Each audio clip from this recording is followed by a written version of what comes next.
Police constable भर्ती में उम्र सीमा को बढ़ाने को लेकर बेरोजगार जो लंबे समय से आंदोलनरत है आज फिर एक बार इकट्ठा हुए हैं। समय कम बचा है, केवल 4 दिन का समय है और इस बीच सरकार की तरफ से निर्णय नहीं लिया गया है। उसके बाद आज तमाम जो बेरोजगार युवा हैं, आप देखिए देहरादून एक बार फिर ये जुटे हैं और इस समय परेड ग्राउंड के सामने हैं। युवाओं की मांग है कि कम से कम 3 से 4 साल जो भर्ती में छूट मिलनी चाहिए वो सरकार को देनी चाहिए। हमारे साथ राम खंडवाल हैं, उत्तराखंड बेरोजगार संघ के प्रदेश उपाध्यक्ष। राम भाई, अब तो केवल 4 दिन बचे हैं, तो अब तो लगता नहीं कि सरकार कोई फैसला लेने वाली है। अगर लेना होता तो अब तक ले लिया होता। देखिए, तानाशाही चल रही है इस प्रदेश में और कुछ नहीं है। तानाशाही है और प्रदेश हमारे सारे युवाओं को जगह जगह फिर से रोका गया है। और सबसे बड़ी बात यह है कि जब हम वहाँ पर गए, गांधी पार्क में गए, तो जो हमारा ऑटो वाला था जिसमें माइक लगे होते हैं, उसको 2 एसआई जो है ज़बरदस्ती अपने साथ थाने ले गए। अब आप ये बताइए, जो माइक है उसको आप कैसे छीन सकते हैं? ये युवाओं का जो अधिकार है इसको आप कैसे छीन सकते हैं? इसके बाद जो है हम वहाँ पर जाते हैं और हमसे कहा जाता है कि गांधी पार्क में आप प्रदर्शन धरना नहीं दे सकते हैं।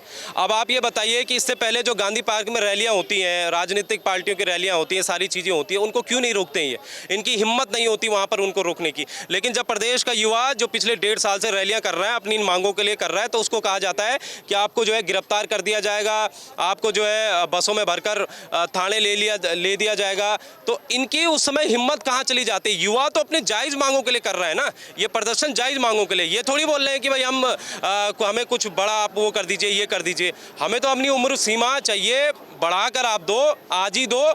और युवा को आप जितना आप उसको जो है डराने धमकाने की कोशिश करोगे, मैं फिर कह रहा हूँ ये गलत तरीके हैं और इन गलत तरीकों को उत्तराखंड पुलिस को, उत्तराखंड सरकार को समझना पड़ेगा, क्योंकि आने वाले वक्त में फिर और भी बुरे हालात हो सकते हैं। अगर इनमें से कल युवा कोई कुछ कर दे, कोई गलत कदम उठा दे, तो इसकी जिम्मेदारी किसकी होगी?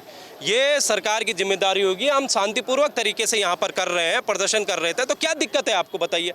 और मांग यहाँ पर मिलवाने में क्या दिक्कत है? आप मुख्यमंत्री से क्यों नहीं मिला रहे एक प्रतिनिधिमंडल को?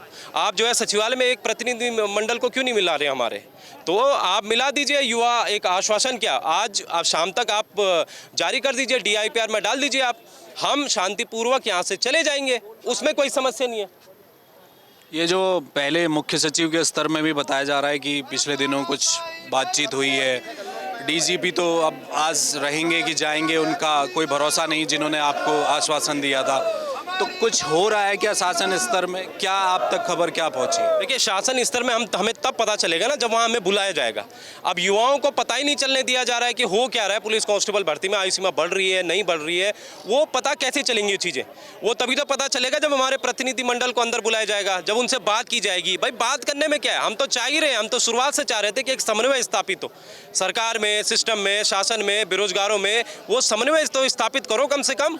युवाओं को, मैं फिर कह रहा हूँ, युवाओं को जरूरत नहीं पड़ती है आंदोलन करने की, लेकिन तुमने तानाशाही कितनी हदें पार कर दिए हैं। अब इस मुद्दे को जो है चाहे मानवाधिकार में हम ले जाएं, चाहे हम हाईकोर्ट, इस मुद्दे को ले जाएंगे कि जब जब बेरोजगारों की रैलियां होती हैं उनको डराया धमकाया जाता है और उनको जो है सड़कों पर लोकतंत्र में जो कहा गया है कि आप जो है संविधान के दायरे में रहकर, लोकतंत्र के दायरे में रहकर आप जो है धरने प्रदर्शन कर सकते हो, तो वहाँ पर हमें रोका जा रहा है बार बार। तो ये कहीं ना कहीं तो परेड ग्राउंड के इस इलाके में गांधी पार्क में पहले भी प्रशासन से एक लेटर आया था, उसमें कहा गया था कि यहाँ पर तो 144 भी कई दफ़ा लागू की गई है। धरना स्थल दे रखा है वहाँ एकता विहार में, क्या उससे काम नहीं चलेगा? तो धरना स्थल से काम तो चलेगा। हम तो 1.5-2 साल से धरना स्थल में पड़े हुए हैं, क्या काम चला वहाँ से? वहाँ से आवाज़ नहीं पहुँचती है। दूसरी चीज़, धरना प्रदर्शन रैलियाँ परेड ग्राउंड से ही होती हैं, वो गांधी पार्क से ही होती हैं। आप किसी की भी उठा के देख लीजिए, किसकी रैली गांधी पार्क से नहीं हुई अभी तक बताइए? किसकी रैली अभी तक जो है परेड ग्राउंड से नहीं हुई, ये बताइए आप। तो सिर्फ युवाओं को डरा धमका के उनके नाम लिखे जा रहे हैं कि आप कहाँ से हैं, पता बताइए, ताकि जो है उनको कहा जा रहा है कि डराया जा रहा है कि आप पे मुकदमे कर देंगे, आपको ये कर देंगे। तो ये सरासर मुझे लगता है कि ये बहुत डरे हुए हैं, इतने डरे हुए युवाओं से कि ये समझ रहे हैं कि शायद युवा इनकी सत्ता ही उखाड़ न ले आने वाले समय में। तो हम ये चाह रहे हैं कि भाई देखो, हमें तुम्हारी सत्ताओं से कोई लेना देना नहीं है, हमें अपनी मांग बस जायज़ मांग है, उसको पूरी करवाना है। उस मांग को आप पूरी करवा दीजिए, बाकी हम स्वतंत्र हैं। बिल्कुल। चलिए, तो आपका क्या नाम है? नए नाम तो बताओ। विपिन सिंह तोमर। कहाँ से आए हो? मैं चक्रोता से आ रहा सर। है अभी उम्र? हाँ, उम्र है कितनी? अभी तो सर है 1 महीने ज़्यादा हो गया सर। मतलब 22 से ऊपर हो गए। हाँ 22 ऊपर हो गए सर। अगर बढ़ जाती है तो फिर आ जाएंगे। आ जाएगी सर। कितने लोग हैं ऐसे आप? सर ऐसे मेरे कम से कम 15-16 लड़के हैं सर हम, जिनकी हमारी 2-2 दिन भी ज़्यादा है, 3-3 दिन ज़्यादा है, किसी का महीना है, किसी का 2 महीना है, इससे ज़्यादा नहीं है सर। अच्छा, आपका क्या नाम है? मेरा नाम शौर्य सिंह। तो कितनी एज है आपकी? मेरी एज 26 साल हो गई है। तो आपको तो कम से कम चाहिए 3-4 साल चाहिए, तो उम्मीद है आप? उम्मीद है मुझे, जैसे और राज्यों को लेके उम्मीद है मुझे। जैसे और राज्यों में मौका दिया गया है, हिमाचल में दिया गया है, बिहार में दिया गया है, तो उसी को लेके उम्मीद पे ही दुनिया कायम है। मैं तो फिर भी एक बेरोजगार हूँ। हाँ, तो आपका क्या नाम है? मेरा नाम नरेश चौहान है। तो क्या है, 4 दिन बचे हैं, अब तो सरकार बढ़ाएगी उम्र सीमा। पता नहीं सर, अब सरकार के ऊपर हम डिपेंड तो है कि शायद बढ़ सकती है। भी प्रतिनिधि उम्मीद है। उम्मीद है कि बढ़ सकती है। देखते हैं फिर क्या फैसला आता है आगे से। बाकी तो जैसे मैंने सुना कि अभी कुछ लड़के और भी मुझे मिले थे, वो 22 साल से नीचे वाले हैं। उनका ये कहना है कि भाई ठीक है, सरकार ने 2000 पद तो निकाले हैं, हम तो आ ही रहे हैं उसमें, तो उम्र अगर बढ़ा दी जाएगी तो बड़े बच्चे आएंगे 25 साल 24 साल वाले, उनके साथ हमको compete करना मुश्किल हो जाएगा। तो आपको लग रहा है वो लोग तो साथ नहीं हैं आपके?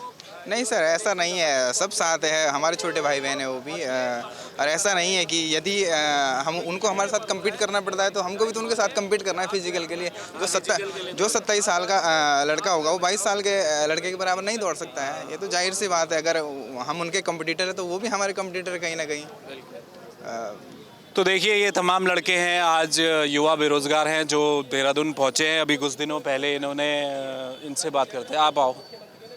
क्या हाल? बढ़िया सर, आप बताइए कैसे? हम यहाँ पे बेहाल हुए हैं। यहाँ पे देखिए सरकार ने हमारे साथ क्या तानाशाही की है।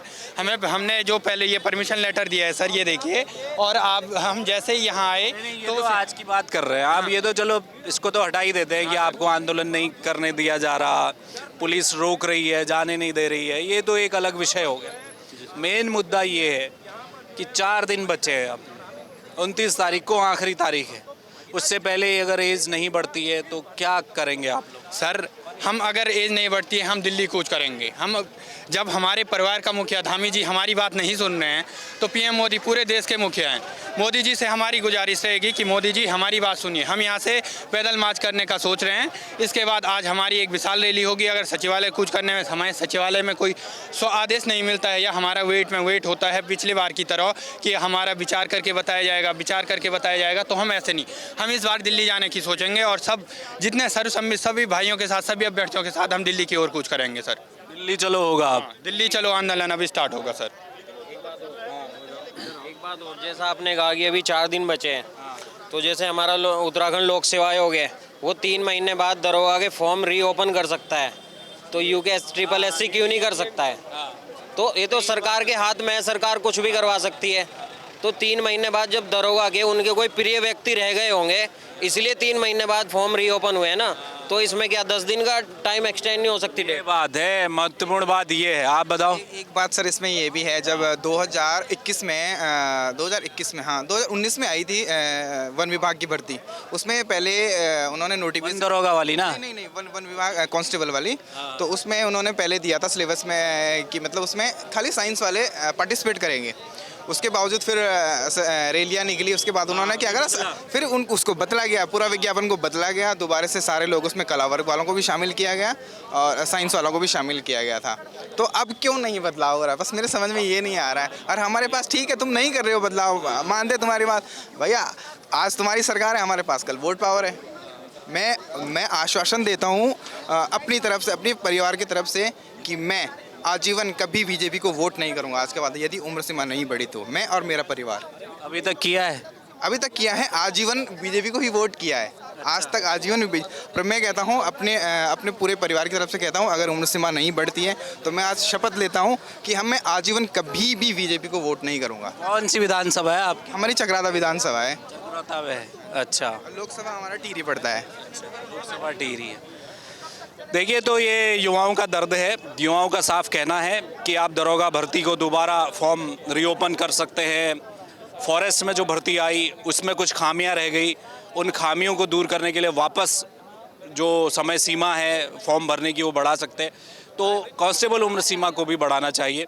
सचिवालय की तरफ देख रहे हैं, राम गंडवाल का ये कहना है कि हम समय मांग रहे हैं, मुख्यमंत्री से मिलने का समय मांग रहे हैं, सचिवालय जाना चाहते हैं, अपनी बात रखना चाहते हैं। अगर ये सब नहीं मानती सरकार तो कुछ युवाओं का ये भी कहना है कि अब अगर धामी जी नहीं सुन रहे तो प्रधानमंत्री मोदी सुनेंगे, इसलिए हम दिल्ली चलेंगे, पैदल चलेंगे।